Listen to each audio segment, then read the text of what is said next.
Hello, great people. I am Diana, and here I share about the Word of God, whatever I feel it's important for all of us to have a know-how, a know about of it. I just come here and I share with you. Of course, I know sharing is caring, and knowledge is power. So today, what I have is something to do with deliverance. Uh, we all feel like there is some part of our lives that needs to be delivered. There is some part of our habits, there are so many things that you feel, no, this one I need to be delivered from this. If not, something else. So today I have this topic, the dangers of deliverance. And why am I saying dangers of deliverance? This is because before deliverance and after deliverance, there are some things that happens. So deliverance itself, it's something on its own, and after being delivered, what next? What happens? After deliverance, what happens? And how is it before and after? So this is it. Let's see what the book of Luke chapter 11 verses 24 says. The Bible says, verses 24, when the unclean spirit is gone out of a man, he walketh through dry places, seeking rest, and finding none, he said, I will return unto my house whence I came out. And when he cometh, he findeth it swept and garnished. Then goeth he, and taketh to him 7 other spirits more wicked than himself, and they enter in and dwell there. And the last state of that man is worse than the first. Okay, let's now move bit by bit, verse by verse. So 24 says, when the unclean spirit is gone out of a man. Listen, the Bible is just confirming that there is also unclean spirit. The same way there are good spirits, the Bible here is confirming there are also unclean spirits. There are also evil spirits. So this is what we have to understand, yeah? You find somebody and they tell you, I don't believe in such things. Such things don't exist. Listen, you don't have to believe in such things, but you have you need to have an understanding that there is existence of such. So this is what I'm trying to say. Just because you don't believe there are evil spirits does not make them not to be, it does not make them not to exist. They exist. The thing we need to have is the knowledge of them and how we can survive. You get? Even in, let's say, for you to conquer something, you need to understand, you need to do research about it. If it is war, 2 allies are fighting, 2 parties. So you need to do research and know about them. How much are they prepared about the war?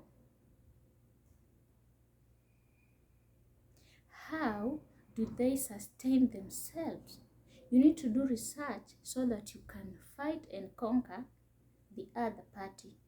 So here also, the same way we have that knowledge of God, right? we also need to have a knowledge of the evil spirit. We need to understand they exist. And this, if we understand that they exist, it will be so easy for us to conquer them, to become winners, yes, to become victors, because we have the knowledge of this evil spirit, how they operate, how they do their work. So let's continue. Listen, when the unclean spirit is gone out of a man, he walketh through dry places. He walketh through dry places, meaning where he was, where the evil spirit was, it was in water. So if it was in, okay, if it was in somebody, it was very comfortable in there because there was waters. This tells us that the spirit stays where there is waters. They are best in water. So where there is no water, in dry places, they cannot survive. Something else, seeking rest. And finding none, he said, I will return unto my house whence I came out. This evil spirit, after coming out, first of the thing, they are going through dry places.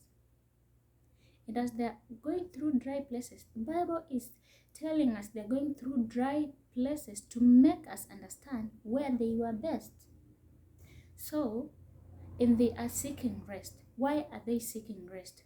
During deliverance, this evil spirit, so that they can come out, there is a fight between spirits. There is a fight between the good spirit, the spirit of God, and the evil spirit, so they can come out. And sometimes during the process, the evil spirit get hurt. You get? The evil spirit get hurt. They come out with fractures. They come out in pain. Now, due to that struggle, so going out, they are tired. Maybe they have some fractures. So where they are going, they are seeking a place to rest. And they're seeking a place to rest. They're finding themselves on dry places, of which they cannot be sustained in dry places. So what does this evil spirit says? It says, because he has found none, the evil spirit will go back to where it came from. And where did it come from?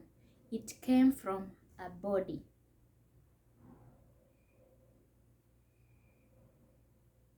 It came from a body. And out there, it cannot survive. So what it is looking for a place to rest, it's looking for a better place than where it was.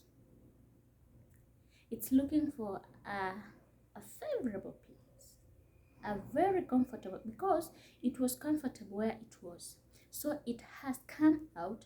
Now it's looking for a very, very, very comfortable, precious place to stay.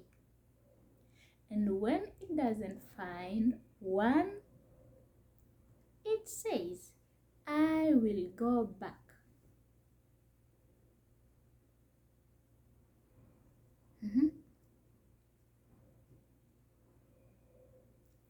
I will return unto my house whence I came out. Listen, this spirit came out of a body, and it is claiming that that body where it came out from, that is his house. You get?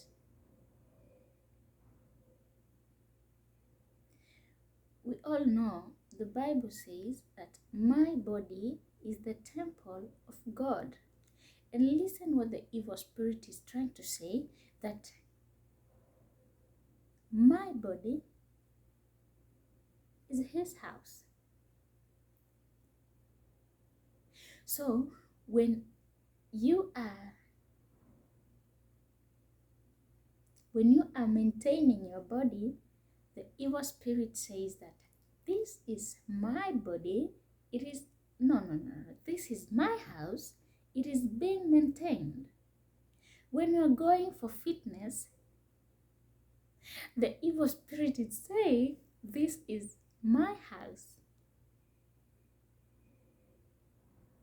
Anything good you are doing to your body, the evil spirit is claiming, this is my house.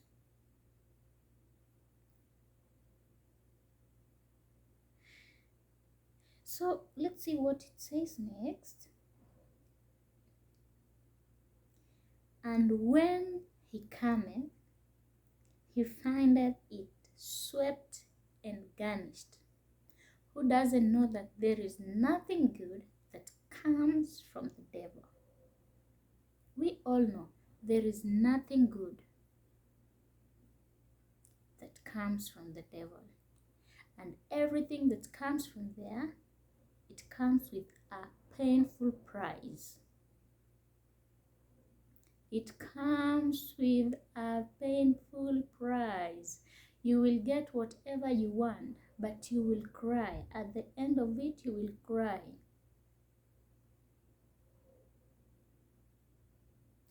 There is a way that seemeth right in the eyes of man, but the end of it is death. The end of it is destruction. So, anything you get from the devil, you have to pay for it. And you need to understand that the end of that is not bearable. So you can hear what the Bible is saying. And when he cometh, he findeth it swept and garnished. When you say swept and garnished, you might think that it is clean. There are flowers. They have put some fragrance. Everything good that you do to your house to make it look nice. But it's not the case here. The devil himself does not know anything good. So, there is nothing that is clean that we see as clean. He can see it's clean.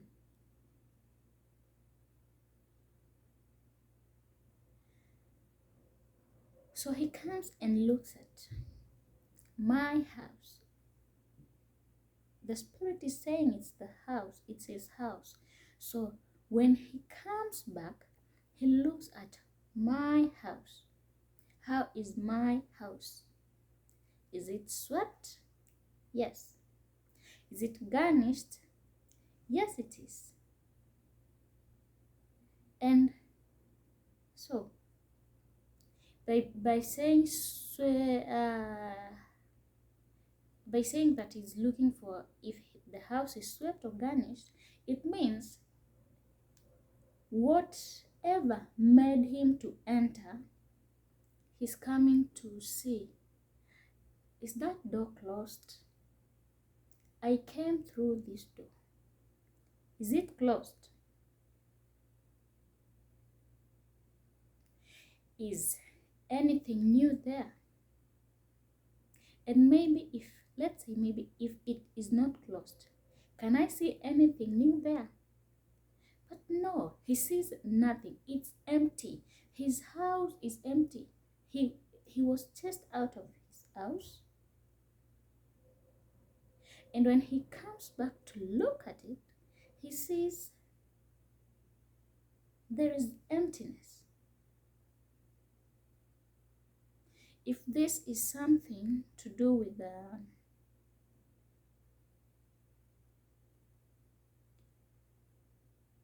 if the devil entered through, let's say, alcoholism, we see pornography, we see biting,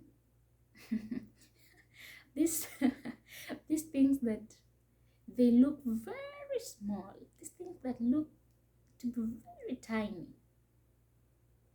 Pride, anger, is coming to see, okay, I entered through pride. Is this person now out of pride? I entered through a pornography. Has this person stopped watching pornography?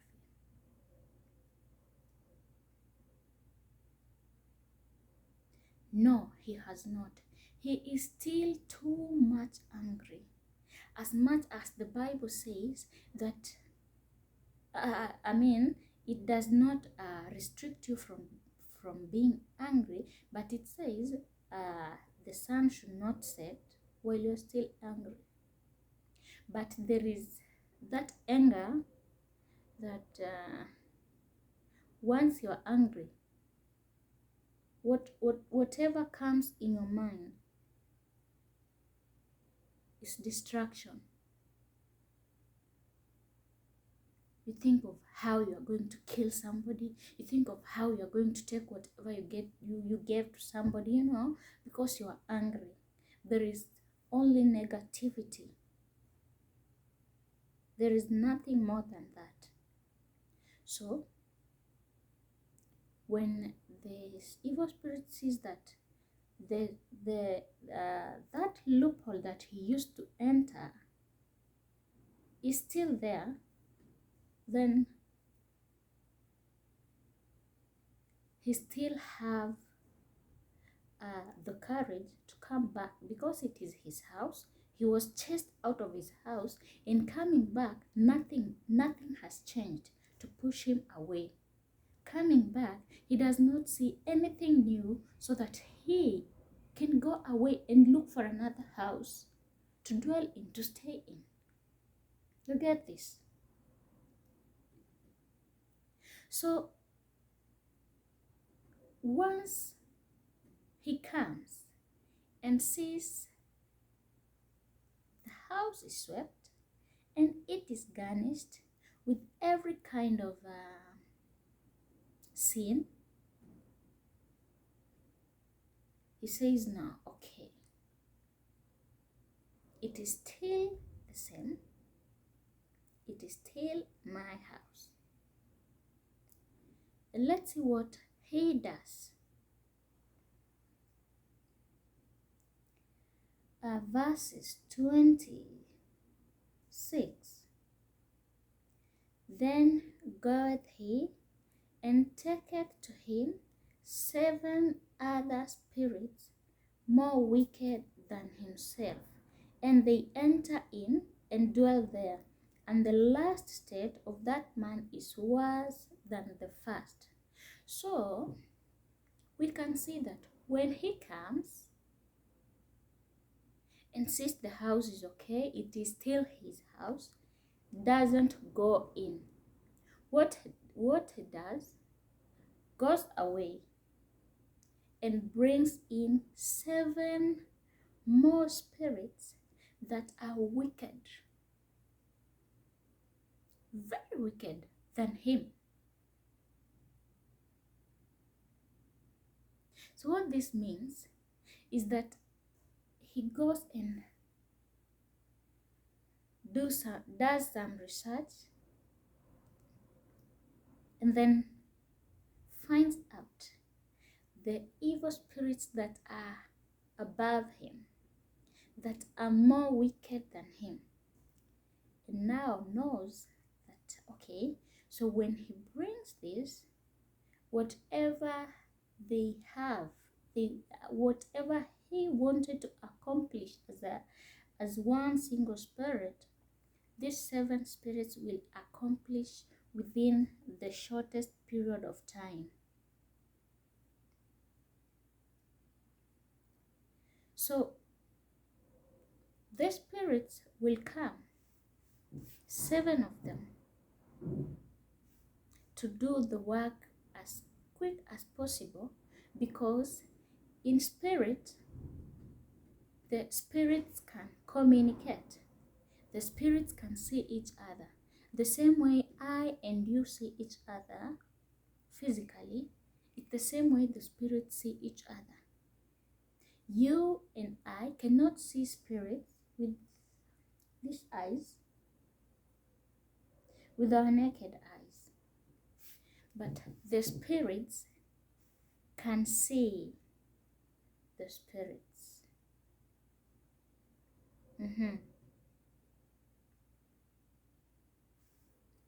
So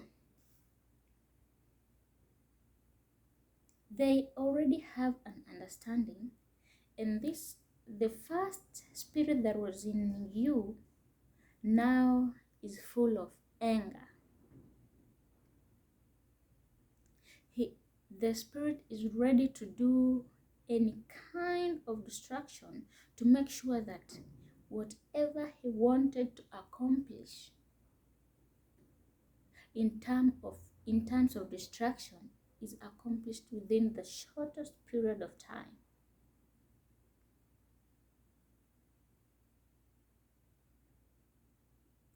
So in our physical life,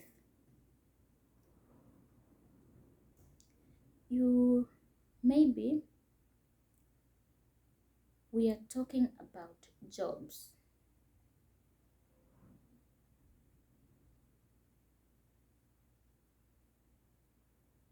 You had a problem at your workplace, let's say with your boss.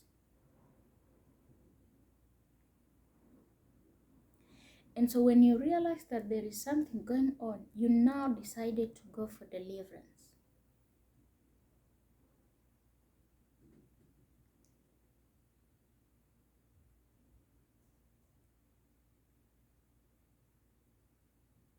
And once you get delivered, now you might go to work and you get sacked. Forget about now that you had some issues there. Now you are being sacked. Your economy is now brought down. At first, when you went for deliverance, you had the job, yes, but you had some issues.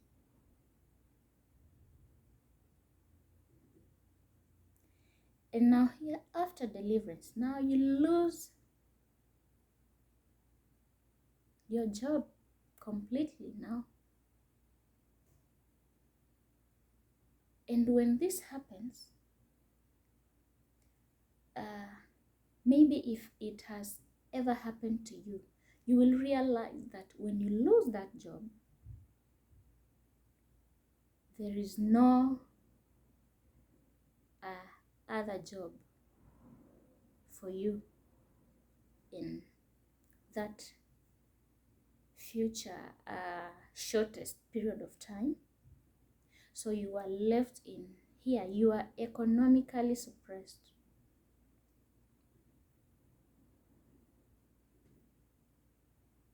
You don't have money. You'll find out that now there are some other troubles coming in. There is sickness, if you had something now, if you had saved something, there is sickness, it's taking your money, there is, okay. Let's leave that. Let's come to couples. You are looking for a child, and it's been so many years, and you're now wondering, and when you come into a sense, you're like, no, this is not a normal thing to keep quiet about. And you go for deliverance, and when you go for that deliverance, after being delivered, deliverance is something real. And after being deliverance, the steps that you take is what matters.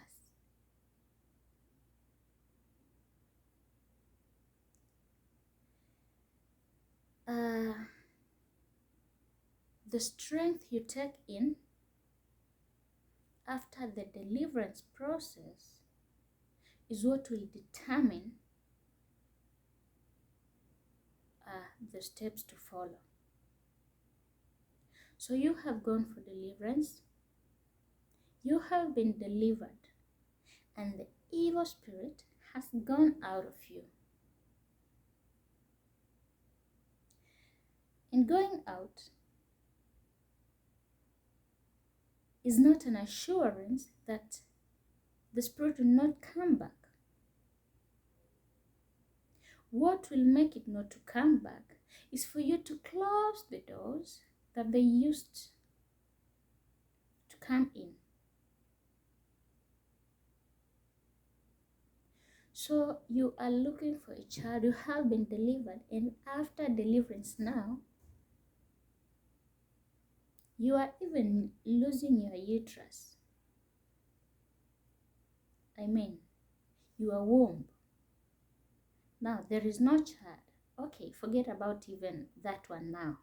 There is no womb. So where is the child going to? Will the child going to stay for the 9 months so that the child can come out? No womb. And that is where the child stays. So, yes, this is what we need to take in very seriously. The Bible itself says that in Hosea, that my people perish for lack of knowledge. If you could have knowledge of how to deal with this, of how to the steps to take after deliverance, it could be easy for you. It could be easy for you to secure your deliverance, to secure yourself. You know, the deliverance has been done. And the remaining part is yours to play.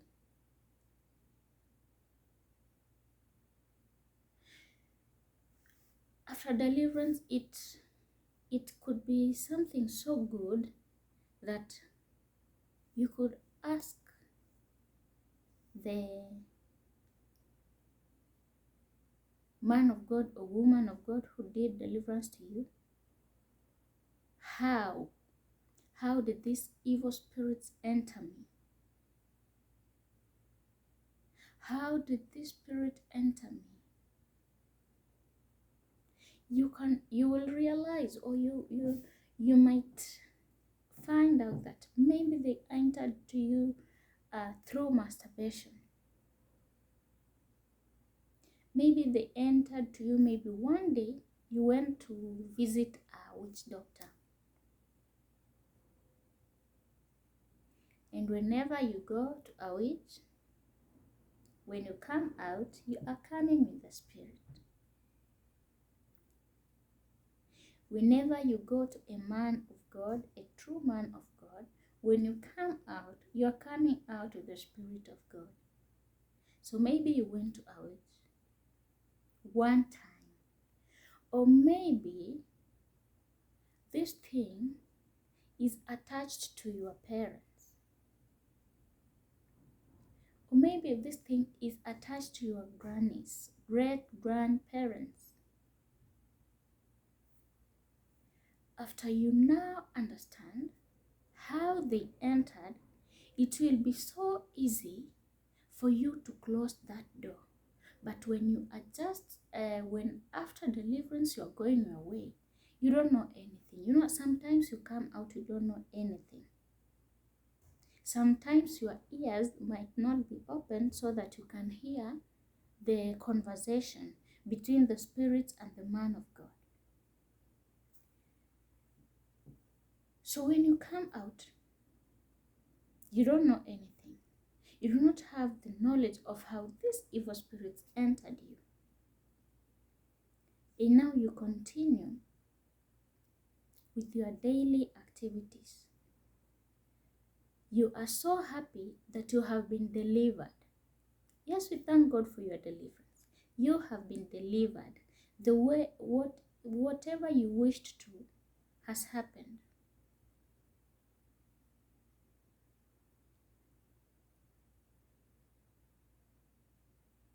So going out there, not knowing anything, you are giving access, you are granting them access back to their house. And this time around, they are coming, 7 of them.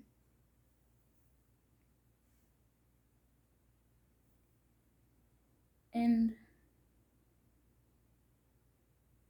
spiritually, or if I may say prophetically, number 7 is a complete number. So you just try to imagine that one evil spirit, how it caused harm to you.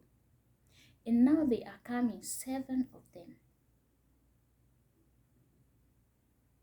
And so because these 7 of them are very wicked than this one, so this one is going to tell them this is how things are in here, and we should do destruction as fast as possible. And he will stand and watch while the 7 does destruction. The Bible itself says the end of this person is worse than before he went for deliverance. After deliverance, the situation becomes so worse than before.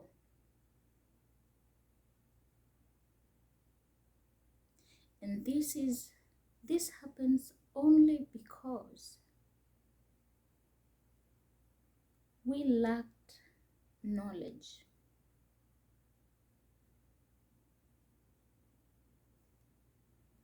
We lacked understanding of how to take care of our deliverance.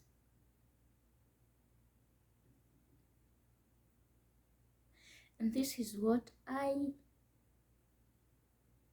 will say, that before you go for deliverance, you need to make sure that you are making it right with yourself. Make it right with your spirit, make it right with your soul, and make it right with your body. Why? Simply because being delivered, you will be delivered. But after that, how do you take care of that deliverance? How do you make sure that the spirits that have gone out, the Bible is confirming that this spirit goes out. So they let you free, they set you free. But how? How do you maintain that deliverance? How do you make sure that the spirit goes and goes forever? They don't come to haunt you again. Make it right with yourself. When you're right with yourself, when you make it right with yourself, everything else will be okay with you.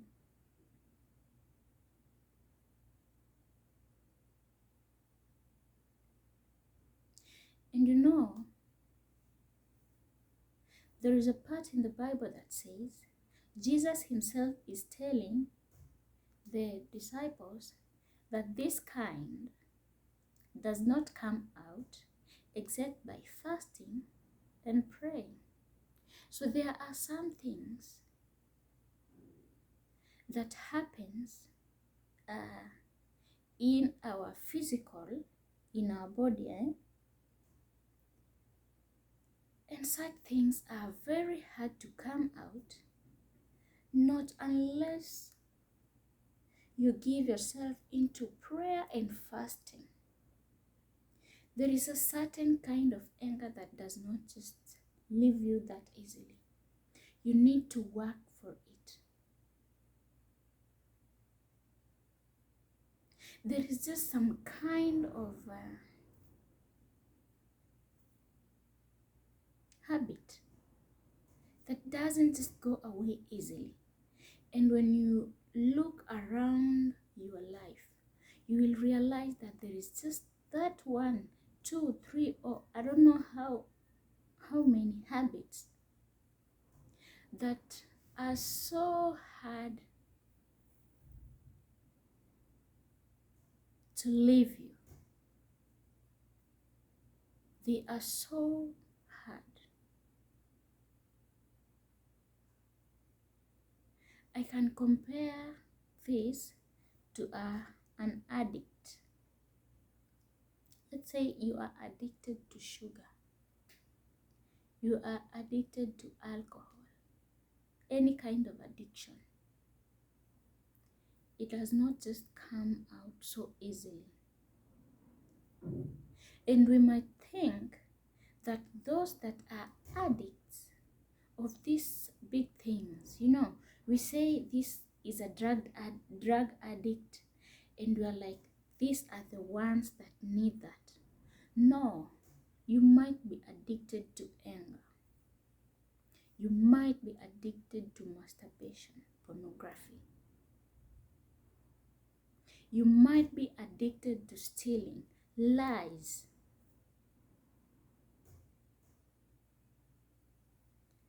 That one. And there is just a time that, let's say, when you are lying, after that you are like, what did I do? Did I even have to say this? This thing will only leave you when you pray, when you fast. Sometimes the evil spirit goes out knowing that this one, let me go out. But this one, I know where I'm going to find them. I know where I'm going to get back and how I'm going to get back there. Remember, the spirit is claiming that this is their house. They are possessing you. And once you are their possession, they can do anything with you because you are within their powers. So these loopholes that give them access to our lives, this is what we need to look at them and do something about them. There are some things, there are some loopholes that you yourself, you cannot save yourself from that. You cannot. Even if you try to pray, you try to fast, there are some things that need a person of a higher rank to help you. Once you know somebody, a man of God, a woman of God, of whom you can talk to, go and tell them, I am struggling. Something like masturbation and pornography. It is affecting so many people, even in church. And we are afraid of speaking this out. Masturbation and pornography is an evil spirit. And it is an addict. Once it gets to you, coming in, is so easy. Why? Because you are doing it bit by bit. And then at the end of it all, you find yourself you are an addict. And because you are a praise and worship, because you are a pastor, because you are a somebody in the church, you fear talking it, because now, how are people going to take me?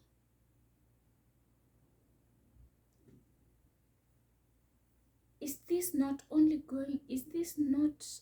to cause me lose my respect?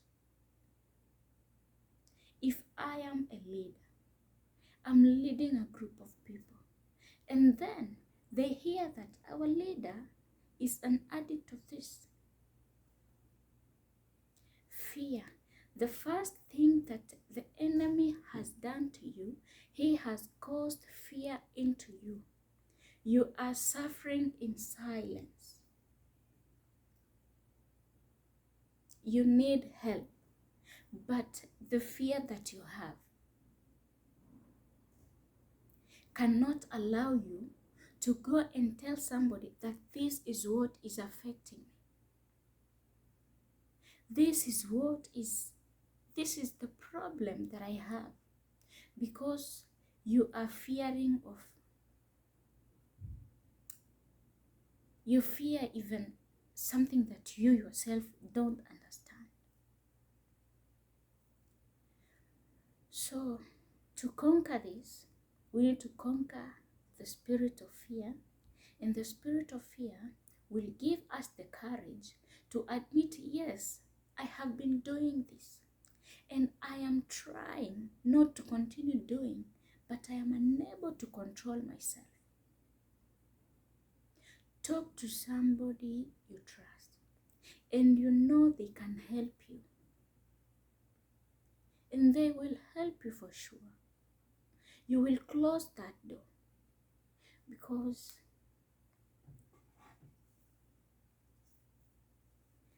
that will be the only solution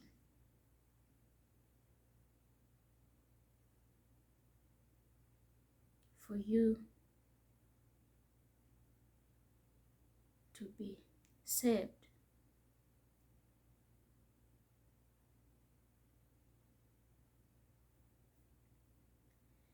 That will be something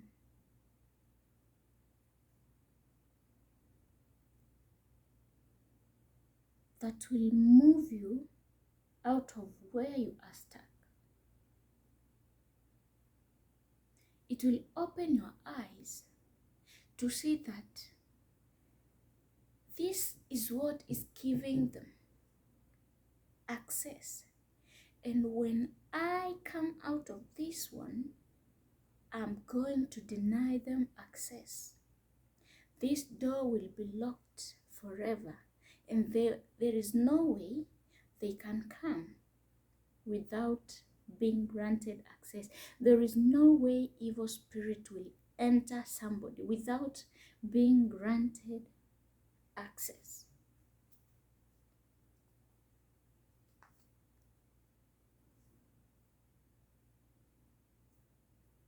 They will only enter where there is an open door for them. Where there is a closed door, they don't force to come in. They will look for a way to enter in. So this is what I'm trying to tell us. This is what I want us to understand, that before you go for deliverance, perhaps deliverance has been done in one part of your life, and you find out that the same thing is the same thing over and over again. That is not something to sit on. You need to speak. You need to speak out.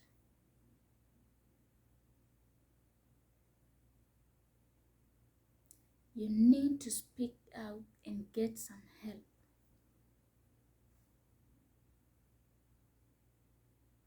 It will be better when you get delivered with some knowledge of how to maintain a deliverance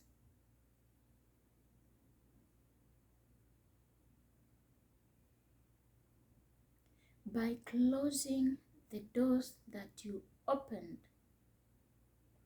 for the evil spirits to enter. So, brethren, it is my prayer that may God open our eyes. May God give us understanding. May God give us knowledge so that we may know how to deal, how to operate in spiritual world.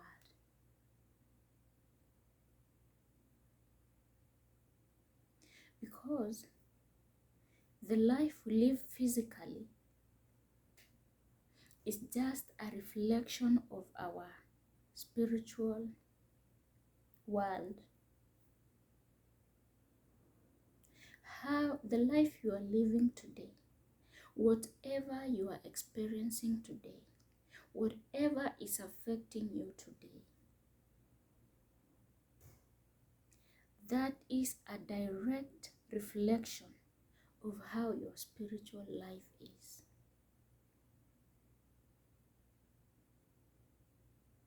And I want us to understand that you can never manage the spiritual with the physical, but you can manage your physical with the spiritual. Because the spiritual is higher above the physical.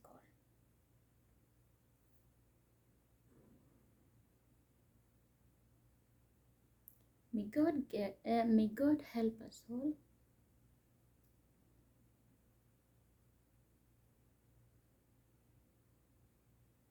And may we have and walk in knowledge of Christ.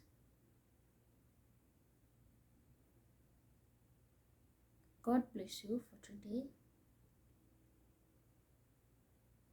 And let's rejoice in the Lord.